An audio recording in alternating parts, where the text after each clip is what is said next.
Boa tarde, portais. Eu sou Natália Papaz, uma das professoras aqui da equipe de literatura, e estamos juntos essa semana para mais uma aula. Como foi dito, né, a gente teve um pequeno problema, um pequeno imprevisto semana passada, e por isso a gente não teve aula na semana passada, e a gente conseguiu um horário nessa semana para começar a nossa série de revisões. Oficialmente, né, a gente já acabou todos os conteúdos que a gente precisava estudar para o Enem, e exatamente por isso a gente começa a fazer a revisão dos assuntos que foram abordados durante esse ano, né? A gente sabe que 2020 foi um ano bem louco, bem atípico, né, para todo mundo. Chegou para mostrar que o planejamento de todo mundo não é nada, mas a gente sabe que foi bem cansativo e que a rotina de estudos de vocês está sendo bem cansativa, né? Porque além do portal, vocês têm as outras atividades da vida de vocês, né? E com certeza ninguém esperava ter que passar por tudo isso que a gente passou. Só que ao mesmo tempo, né, que 2020 está acabando com toda essa loucura, 2021 está chegando e está chegando com tudo. Porque logo nas primeiras 3 semanas vocês já vão ter o Enem, né?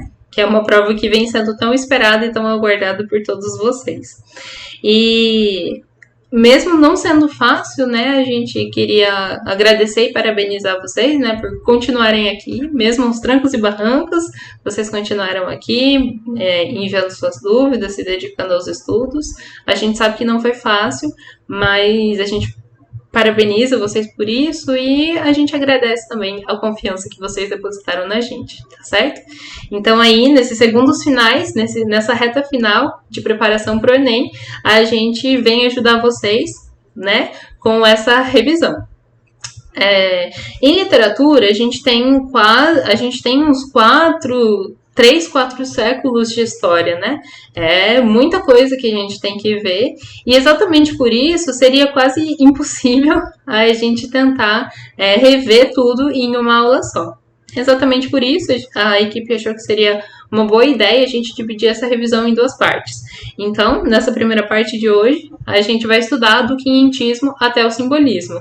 Então, só nessa aula a gente vai viajar aí, vai fazer uma retrospectiva de pelo menos 3 séculos, tá certo?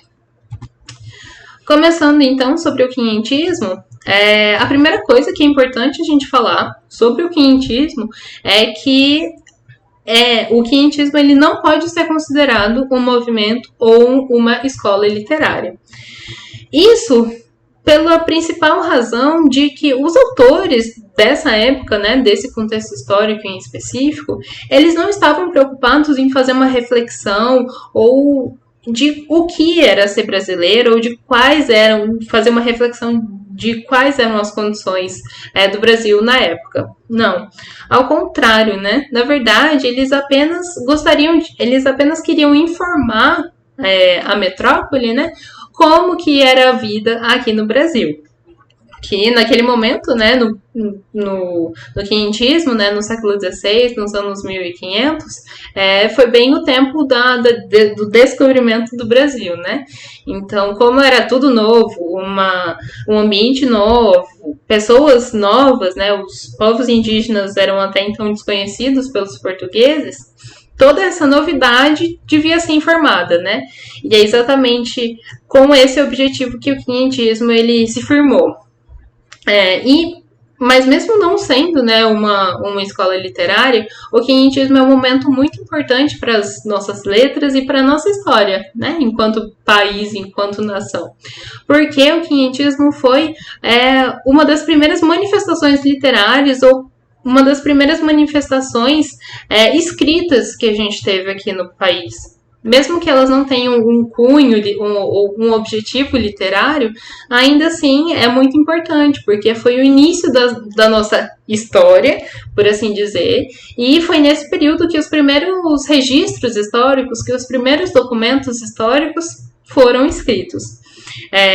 E o grande expoente, né, o principal documento dessa época, é a Carta do Descobrimento de Pero Vaz de Caminha.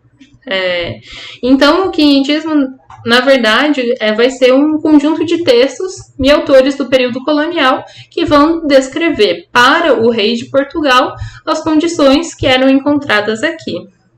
E o quinhentismo também vai ser dividido em duas vertentes principais. A primeira, né, que é a literatura informativa, que tem, como o próprio nome já adianta, o principal objetivo de informar quais eram as condições aqui no Brasil. E a segunda vertente, que vai ser a literatura de catequização, que vai ter o principal objetivo, como o nome adianta também, de catequizar os índios. Porque quando os portugueses eles chegaram aqui, eles se encontraram com os povos indígenas, que tinham a sua maneira própria, né, de ver, compreender o mundo e todos os fenômenos envolvidos. Porém, a gente sabe, né, como foi essa dominação, né? E a gente sabe que essa literatura de catequização tinha o principal objetivo de impor a fé católica cristã aos indígenas, tá certo? E como eu disse, né, o quinhentismo vai ser dividido nessas duas vertentes: a literatura de informação, que vão ser os primeiros registros históricos escritos do Brasil, e a literatura de catequese, que vai ter o cunho pedagógico e moral, né, de catequizar os índios, de impor para eles a fé católica cristã. E os principais responsáveis, né, pela literatura de catequese são os missionários jesuítas. Então, agora que a gente já viu, né, já fez uma breve retrospectiva sobre o quinhentismo, a gente passa agora para o Barroco. O Barroco, que de fato é a primeira escola literária que a gente vai ter aqui no Brasil. É importante ressaltar que o Barroco ele não começou aqui no Brasil. Ele começou lá na Europa, é claro, mas ele veio para o Brasil e por isso é a primeira escola literária que a gente vai ter aqui no país. E ele é um estilo, né, da época, lá no século XVI, que começou na Itália, e a principal característica dele é a forte influência religiosa que a gente vai observar, não apenas nos textos literários, mas também nas outras formas de expressão artística, como, por exemplo, as esculturas, a arquitetura, a pintura, e por aí vai, né? E a gente vai falar, né, sobre o contexto histórico daqui a pouquinho, mas o principal momento pelo qual o Barroco está localizado, está centrado, né, é entre a Reforma Protestante e a Contra-Reforma. Só que ao mesmo tempo em que a gente vê essa forte influência religiosa, a gente vai ver o lado terreno, né, os prazeres sensoriais dos artistas bem em evidência nessas obras. Então, de maneira geral, enfim, resumindo bastante o Barroco, a gente pode dizer que a gente vai encontrar bastante essa aproximação dos opostos nas produções artísticas desse momento, desse movimento literário. Então, o contexto histórico então do Barroco foi o século XVI, né, que foi marcado principalmente pela crise dos valores renascentistas e que, consequentemente, vai gerar uma nova visão de mundo através das lutas religiosas e os dualismos entre o espírito e a razão.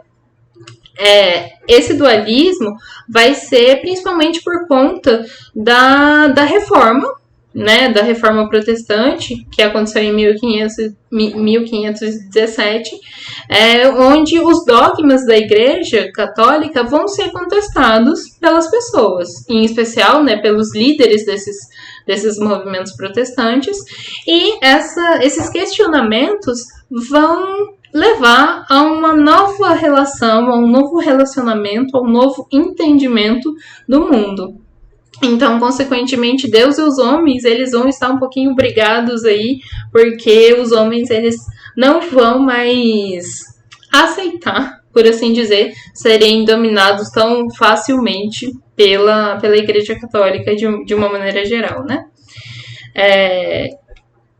Durante a reforma, né, protestante, um dos principais objetivos deles, como vocês podem ver aí, era a tradução da Bíblia para os idiomas nacionais.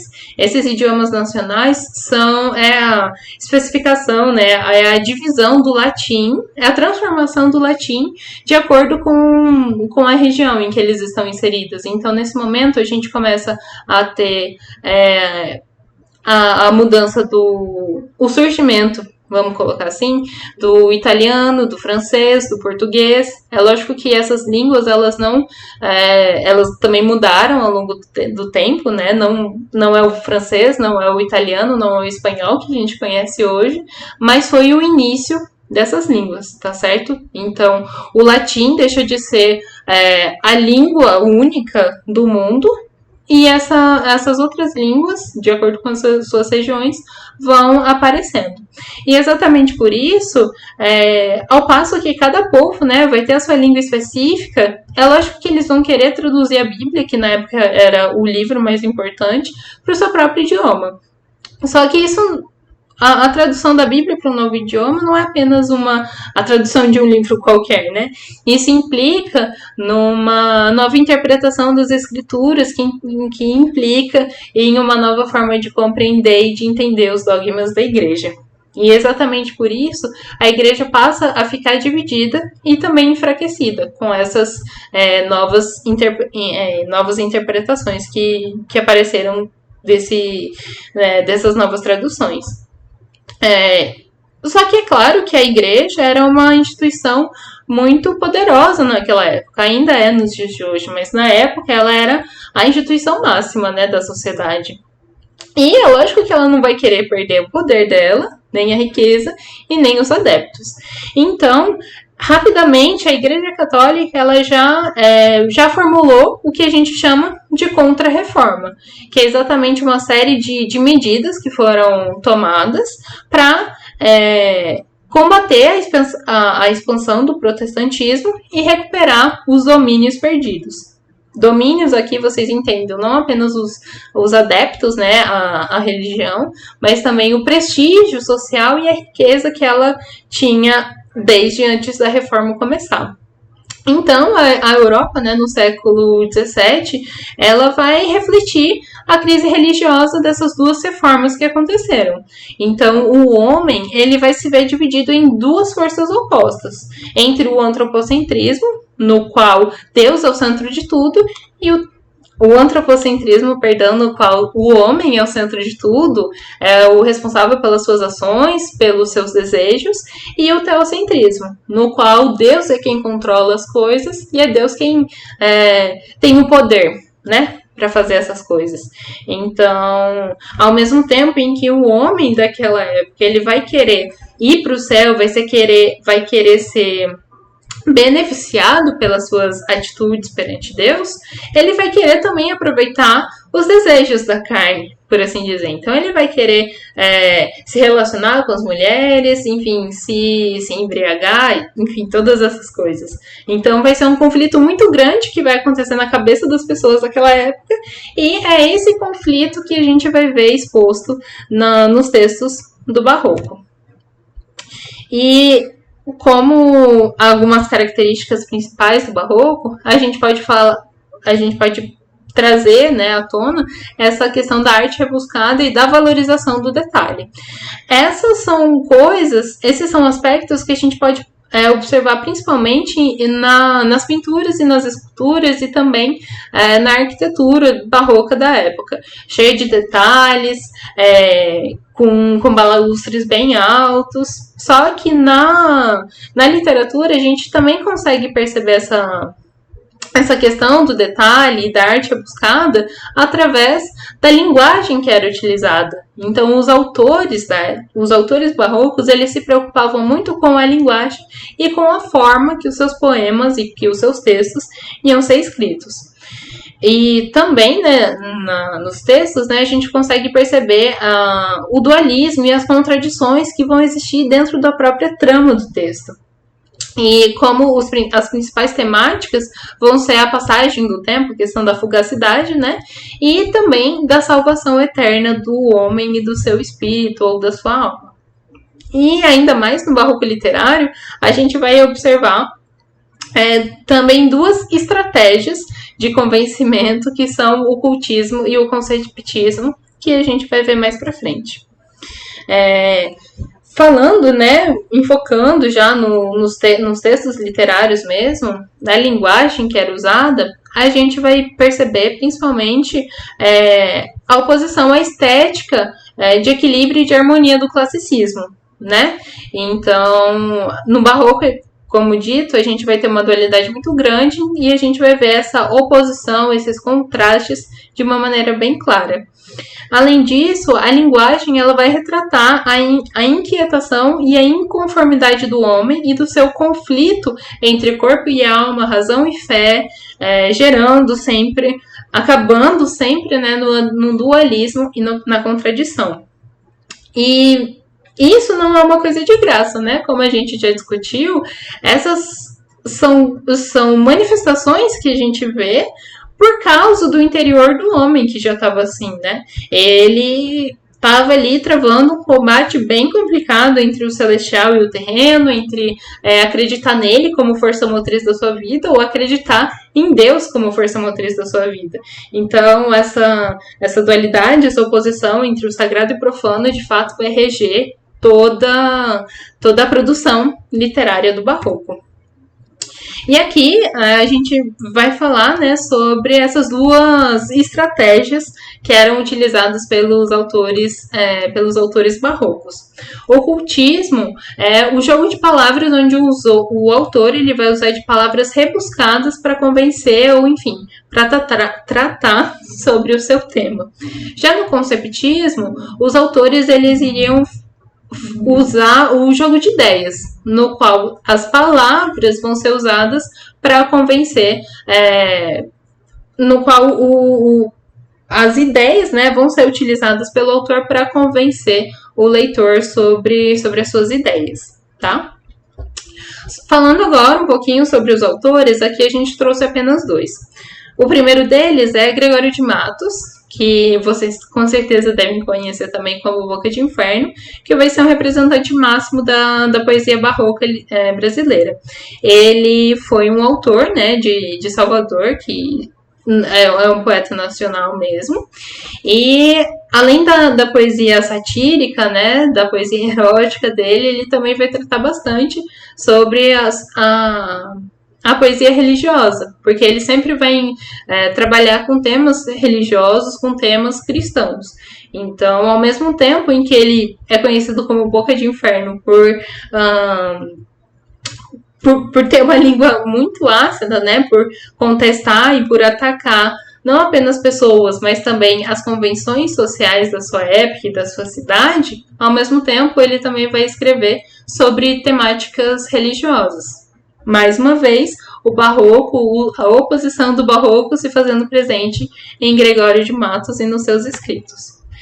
E o segundo autor, né, que a gente traz aqui rapidamente, é o Antônio Vieira, que foi um padre jesuíta que usava a Bíblia para embasar os seus argumentos, primeiro, a favor da catequização dos índios e, segundo, contra a escravização deles.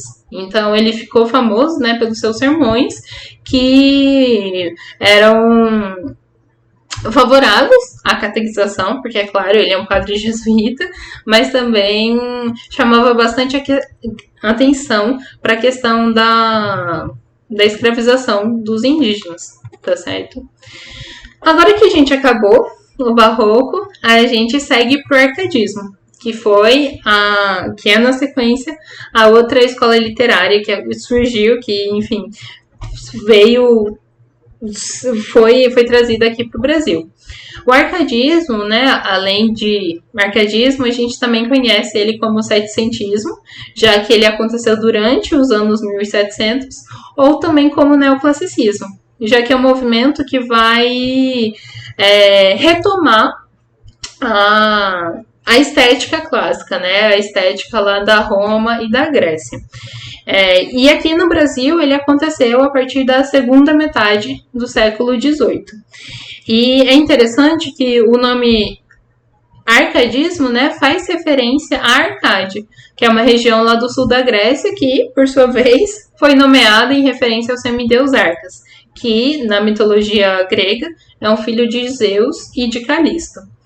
E apenas pelo nome, né, já fica bem claro como essa escola, como os textos e os autores da época vão se apegar bastante à mitologia grega, que vai perpassar todo o movimento.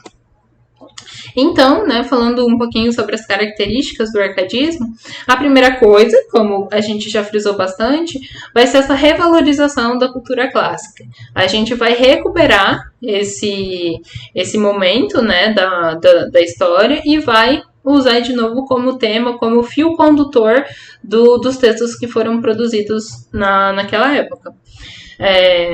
Ele vai surgir, né, em oposição ao barroco, e a gente não vai ter mais essa dualidade entre fé e razão, corpo e espírito, Deus e os homens. Não. Na verdade, o que a gente vai encontrar aqui é uma coisa bem mais tranquila, bem mais suave. Como o próprio...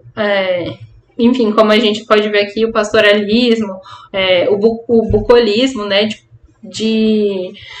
dessa calma, dessa tranquilidade que o ambiente rural, que o ambiente campestre tem para oferecer para todos nós. E é interessante que o arcadismo ele vai se aproveitar bastante da influência da filosofia francesa, em especial da filosofia que foi conduzida por Jean-Jacques Rousseau, em relação ao mito, né, do bom selvagem, de que o homem era bom, mas a sociedade o corrompia, enfim, de que o homem no seu estado primitivo, ele é bom. Essa concepção do bom selvagem vai embasar os autores para que eles possam se imaginar, enfim, retratar nas suas obras esse ambiente rural, essa questão mais bucólica e de como a vida é tranquila nesse ambiente. É interessante também que, é claro que os Árcades, né, como são conhecidos os autores da época, eles eram todos burgueses que viviam nas cidades. Só que, ao mesmo tempo em que eles viviam nas cidades, eles não tinham acesso, enfim, eles não eram habitantes desse ambiente rural. E exatamente por isso, a gente vai dizer que o arcadismo também é conhecido pelo seu fingimento poético, já que os autores eles escreviam sobre o ambiente rural, só que muitas vezes eles nem tinham pisado nesses ambientes, eles apenas idealizavam, eles apenas fingiam que estavam no campo, quando na verdade eles viviam nas cidades. E exatamente por isso a gente sempre vai ver essa tensão, né, entre o campo e a cidade e o quanto o campo ele é muito melhor em relação à cidade. E como dito também, a gente vai ver uma oposição ao barroco e, na verdade, um claro desprezo aos exageros da escola anterior, aos exageros do barroco, certo? E também... uma outra questão muito importante do arcadismo são os termos em latim, que vão ser usados de maneira clara e de maneira muito, muito aberta, muito apropriada pelos autores Árcades. Então, alguns dos termos, né, que são bastante comuns, bastante vistos, o cortar o inútil, o fugir da cidade, o lugar ameno, o aproveitar a vida, sempre retomando o campo, sempre retomando aquele ambiente pastoral como o ideal, né? Como a melhor coisa que pode acontecer na vida de uma pessoa. E a questão de aproveitar a vida na sua simplicidade, né? Na sua tranquilidade, na sua beleza natural, por assim dizer. E como principais autores do arcadismo, a gente pode destacar dois principais. O Cláudio Manuel da Costa, que foi um poeta que viveu entre 1729 e 1789 e que tem como suas principais obras o primeiro, que é Obras Poéticas, que é um poema lírico sobre a vida campestre. E essa obra vai ser o marco que inicia o arcadismo no Brasil. Uma segunda obra muito importante do Cláudio Manuel da Costa é Vila Rica, onde a gente vai encontrar um poema épico sobre a Inconfidência Mineira. Já Tomás Antônio Gonzaga... antes disso também é importante dizer que os autores da época, eles vão utilizar bastante os pseudônimos, né? Eles vão escrever, mas não vão se identificar quem são. Eles vão criar personagens para si mesmos, por assim dizer. Então, o pseudônimo, né, de Cláudio Manuel da Costa vai ser o Gloucester Saturno, que muitas vezes vai ser o eu lírico que vai narrar os poemas e as obras de maneira geral. Já Tomás Antônio Gonzaga, também conhecido como seu eu lírico Dirceu, viveu entre 1744 e 1810, e do mesmo jeito que Cláudio Manuel da Costa, ele foi um ativo representante, um ativo participante da Inconfidência Mineira. E as suas duas principais obras, Marília de Dirceu, que é um poema lírico que vai contar sobre a vida campestre do pastor Dirceu e da sua amada Marília. É interessante que, do mesmo jeito que ele tem um eu lírico, né, um pseudônimo, Marília também é o pseudônimo de Maria Doroteia, que na vida real foi o grande amor, por assim dizer, do Tomás Antônio Gonzaga. Era sua prima, mas, enfim, o pai dela não autorizou, não aprovou o casamento dos dois. Enfim, depois de ser condenado, né, por participar da Inconfidência Mineira, Tomás Antônio Gonzaga vai exilado para a África, e lá ele constrói a sua família, tá? Com outra mulher, claro, né? E a segunda obra de Tomás Antônio Gonzaga é Cartas Chilenas, onde a gente vai encontrar um poema satírico sobre os acontecimentos em Vila Rica. Então, ele escreve para o seu amigo sobre os acontecimentos em Vila Rica, sem falar que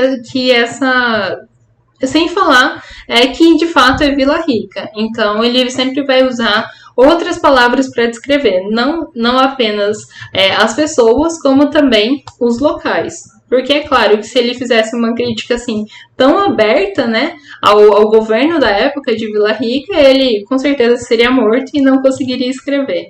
Então é uma estratégia que foi muito usada durante o período para criticar mesmo e não ser descoberto, né? E tem outros autores também, que é o José de Santa Rita Durão, que viveu entre 1722 e 1784. E a Rita Durão, ele vai ver o elemento indígena, né, não apenas os índios, mas toda a concepção deles de compreensão da vida, como um prisma informativo também, bem parecido ao que acontecia lá no quinhentismo. Só que Rita Durão, ele vai valorizar bastante essa vida natural, né? E ele, do mesmo jeito que Jean-Jacques Rousseau com o seu mito do bom selvagem, ele vai acreditar que o campo é a forma mais pura e mais distante da corrupção humana. Santa Rita Durão também vai lembrar bastante, vai manter bastante a forma de escrever que Camões utilizava. Então, por isso, essa questão da influência camoniana na sua obra épica. E, ao contrário, né, do que os seus contemporâneos faziam, ele não vai se utilizar da mitologia pagã, mas vai, sim, apelar ao conservadorismo cristão.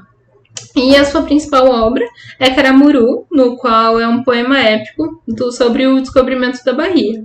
E aqui, nessa obra, a gente vai conseguir perceber bastante a exaltação da terra brasileira, na qual o autor ele vai descrever a paisagem de uma maneira que lembra bastante a literatura informativa do quinhentismo. E um último, né, autor do arcadismo é Basílio da Gama, que é o seu eu lírico, né, o seu pseudônimo é Termino do Espilho. E Basílio, ele viveu entre 1741 e 1795, no qual, em grande parte das suas obras, né, a gente vai ver essa exaltação da natureza e do bom selvagem. E a sua principal obra é o Uruguai, que é um poema épico publicado em 1769. E nessa obra, enfim, é uma obra muito polêmica porque vai exaltar a política pombalina e vai criticar os jesuítas. Em história, um pessoal da equipe de história, eles com certeza são bem mais competentes, né, para falar sobre toda essa questão da política pombalina, que foi um nobre, né, em Portugal, que, enfim, chegou muito próximo ao governo, enfim, começou a estabelecer novas maneiras de se governar, que, enfim, impactavam diretamente aqui o Brasil, que na época ainda era colônia, certo? E agora, né, que a gente finalizou essa parte inicial da nossa literatura, a gente vai, por fim, Por fim não, né? A gente chega no romantismo. Tem até um erro ali de grafia, mas vocês ignoram, tá certo? Que acontece. Passou um deslize. Mas, enfim, a gente vai falar agora sobre o romantismo, que é talvez o ápice da nossa literatura nacional, de fato, agora, tá certo?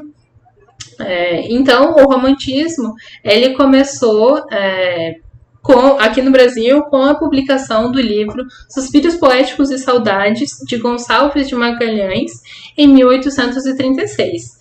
E também a revista Niterói foi publicada nesse mesmo ano em Paris, onde foi um momento precursor, né, do romantismo. E esse período ele vai ser caracterizado por várias manifestações culturais, artísticas e literárias que aconteceram na Europa no século XVIII. E é interessante, antes da gente ir para o contexto histórico, que o romantismo, a gente pode dizer que ele de fato é nacional, porque aqui a gente passa a ter uma reflexão dos autores sobre a vida no Brasil, sobre o que é ser brasileiro. Aqui a gente começa um processo de formação da identidade nacional. Ao contrário do que acontecia, né, nas escolas anteriores, no qual os autores eles eram não dominados, mas eles apenas tinham os ideais europeus para se basear, né? Eles simplesmente escreviam de acordo com as tendências da época. É lógico que tinha toda a adequação, né? O território nacional, enfim, isso é indiscutível. Mas é no romantismo que a gente vai ver essa preocupação dos autores sobre o que é ser nacional, o que é ser brasileiro.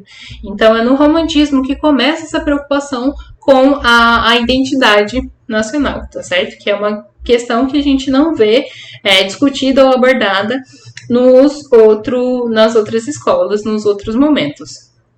Mas, enfim, falando sobre o contexto histórico de maneira geral no romantismo, lá na Europa vai ser um período de uma efervescência cultural muito grande. Primeiro que a gente vai ter, enfim, as consequências da Revolução Gloriosa, da Revolução Industrial e da Revolução Francesa. A Revolução Industrial, a Revolução Gloriosa, começando primeiro, aconteceu no Reino Unido, né? Na qual passou de uma monarquia absolutista para uma monarquia constitucional.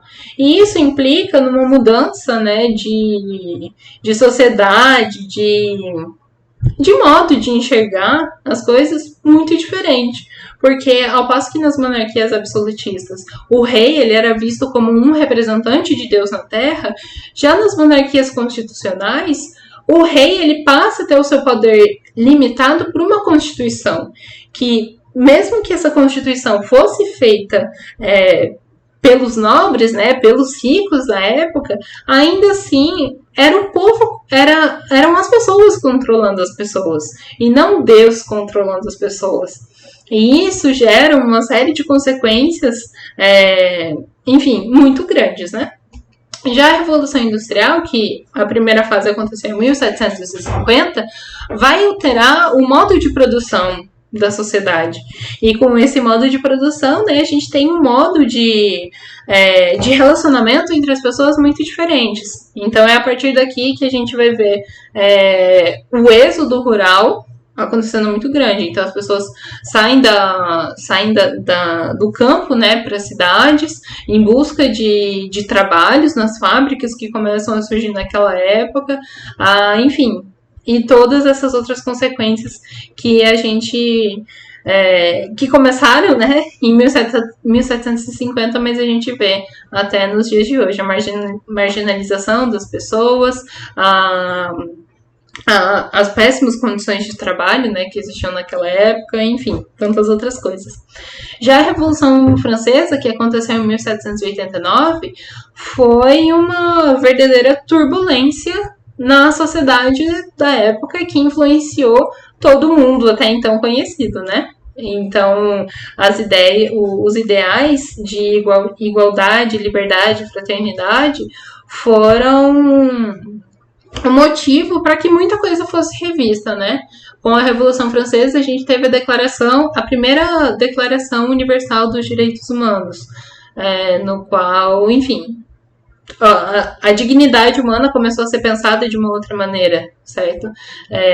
Os homens, eles não eram simplesmente mais importantes apenas pelos seus títulos, ou pela sua nobreza, ou pela sua riqueza. Outros fatores começaram a ser impostos, a serem importantes na hora dessa relação, dessa convivência social. É claro que todas essas revoluções, elas foram muito importantes, porque elas quebraram com paradigmas que vinham sendo construídos até então e proporcionaram novas reflexões, certo?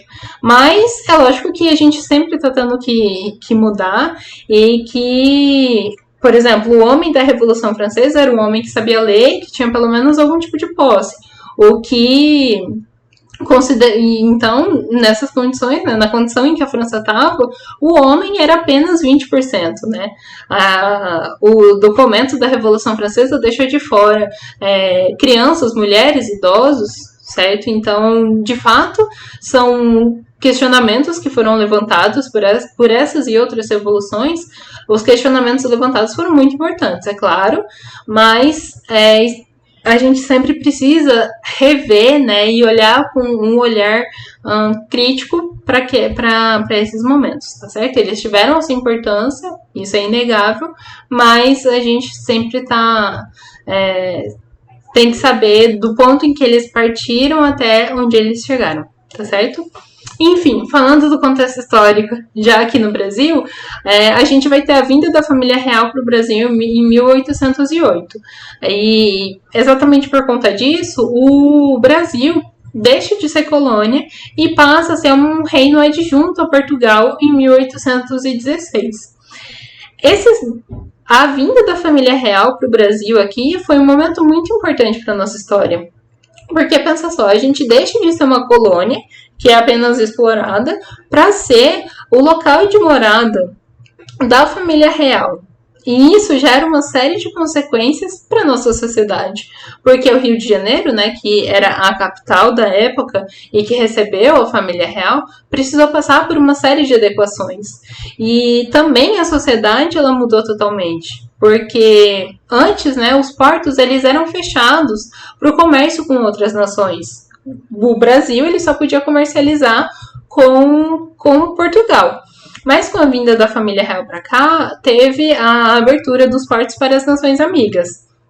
Então, a gente começou a ter contato com outras nações. E com esse contato vieram novos entendimentos, novas formas de se relacionar e de entender o mundo.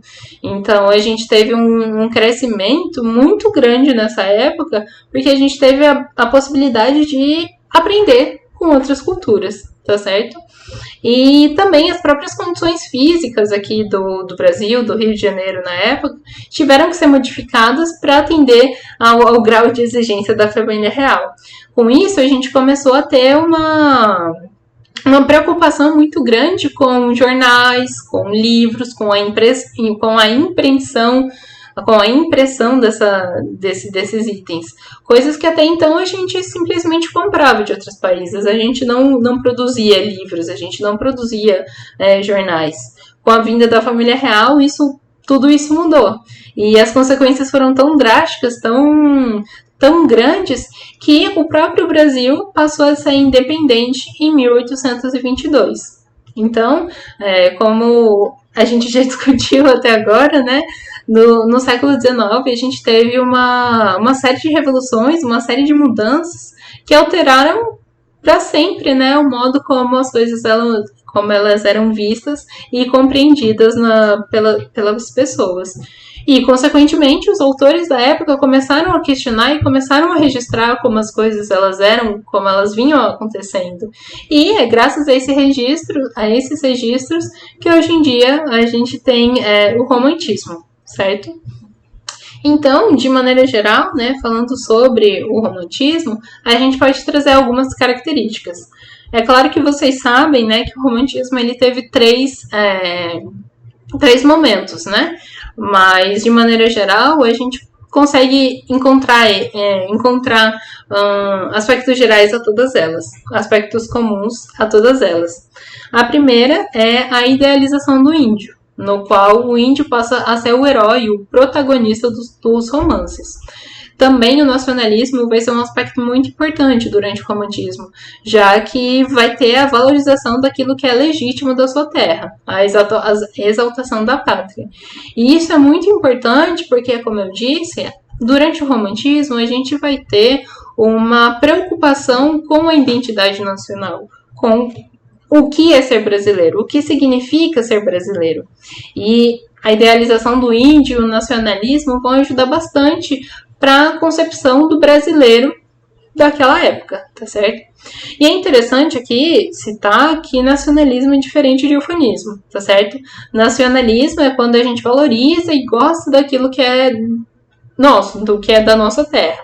Já o ufanismo é quando a gente valoriza tanto a ponto de apenas considerar o que é nosso, sem achando ruim ou desconsiderando tudo que for de outras nações.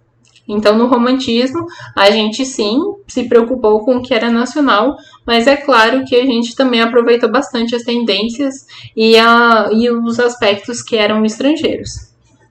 Outra característica bem marcante do romantismo é o individualismo e o egocentrismo. Então, o sentimento do eu estava em destaque.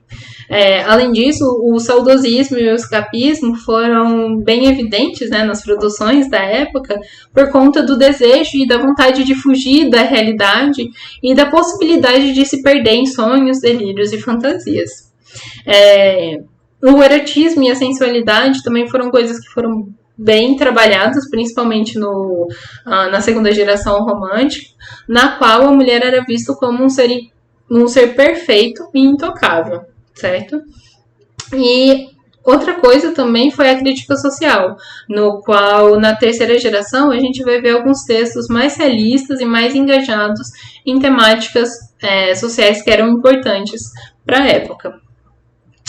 E, de maneira geral também, a linguagem do romantismo, ela vai ser um pouquinho diferente da linguagem do arcadismo. Isso porque a linguagem racional e objetiva do arcadismo vai se contrapor à subjetividade da linguagem romântica. Então, no romantismo, a gente vai ter traços mais subjetivos, melodiosos, confessionais, idealizados, eloquentes e repleto de lirismos, né? E dualismos como morte e vida. E, em especial, essa dualidade na segunda geração romântica. Mas também é importante, né, ressaltar que essa dualidade morte e vida da segunda geração romântica de maneira nenhuma vai ser tão evidente e tão feroz, por assim dizer, quanto era no barroco, tá certo? E também, né, já aspectos mais formais da língua mesmo, a gente pode perceber bastante as principais figuras de linguagem utilizadas pelos autores da época, como a metáfora, a hipérbole, o sarcasmo, a ironia e a antítese. Então, falando agora das gerações românticas, né, a gente parte para a primeira geração romântica, no qual as duas características mais importantes vão ser o nacionalismo e o indianismo, que é exatamente a questão de colocar o índio como um personagem verdadeiramente nacional e o nacionalismo como valorizando aquilo que é do Brasil, aquilo que é nosso, certo? Então, alguns temas vão ser bastante abordados e bastante recorrentes nas produções do período, como a natureza, o sentimentalismo e o nacionalismo. E como dito, né, Aqui no Brasil a gente estava passando por muitas mudanças, a vinda da família real, a independência em 1822, e exatamente por isso a gente estava querendo saber, entender o que significava ser brasileiro, o que era o Brasil. Os autores na época, né, eles estavam nessa luta e nessa busca pelo nacional. E exatamente por isso eles davam tanto enfoque ao índio como um personagem autêntico. E os principais autores dessa geração foram Gonçalves Dias e Domingos de Magalhães. Gonçalves de Magalhães. Outro erro aqui, mas é Gonçalves de Magalhães, tá? E antes da gente partir, né, para outro tópico, é só importante dizer que essa questão do indianismo, ela também precisa ser tratada com um pouco de cuidado, porque ao mesmo tempo em que os autores da época imaginavam o índio como um herói nacional, não era um índio que de fato existia. Não era um índio realista, tá certo?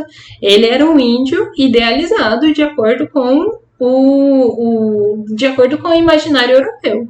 Então, ao invés da gente ver um cavaleiro, né, de armaduras, a gente vai ver um índio usando seu arco e flecha, mas mesmo assim com todas as características e com todos os trejeitos que os cavaleiros da Idade Média da Europa tinham, tá certo? Só que o cavaleiro da Idade Média é a origem, é o autêntico europeu para os europeus. E aqui a gente estava tentando procurar o nosso cavaleiro de armadura. Só que a gente não teve tantos anos de história assim para poder ter um cavaleiro de armadura como algo autêntico, como algo nacional. E exatamente por isso a gente foi buscar fora, né, as referências para tentar achar o que era nosso de fato. E, enfim, toda essa busca gerou no indianismo e no índio como